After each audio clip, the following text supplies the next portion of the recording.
Before we move on to the next section, let me show you how to stop and delete your Kubernetes cluster, as well as creating a cluster with two or more nodes. So in here, if I type minikube and then status, you see that it's running, right? So everything is up and running. Now, if you want to stop your cluster, you can say minikube and then stop. So this will stop the cluster, keeping all the configuration and settings. So if I stop, you can see that stopping the node.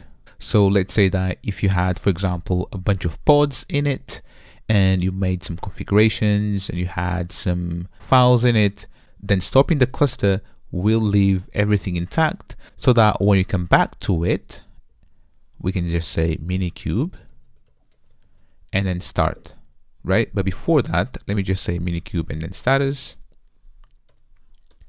And you can see that it is stopped right here, right? Now, if you want to start, you just say minikube and then start.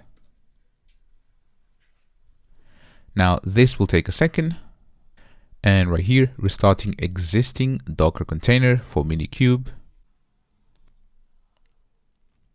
Now it's preparing Kubernetes, and that's the version 1.20.2 on Docker. And this process is actually a bit slow. So just bear in mind that whenever you stop and start the server, this can take a while.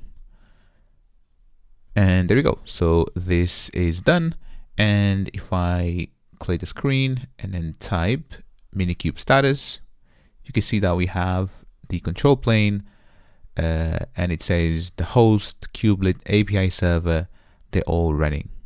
Now, if you want to delete the cluster completely, i.e. you don't want to stop it, you want to get rid of everything, you just say minikube and then delete. Enter, and you can see that it's deleting minikube, deleting the container. And at this point, if you have anything inside of that cluster, then everything will be lost. So just be careful. And there we go. So you can see that removed all traces of the minikube cluster.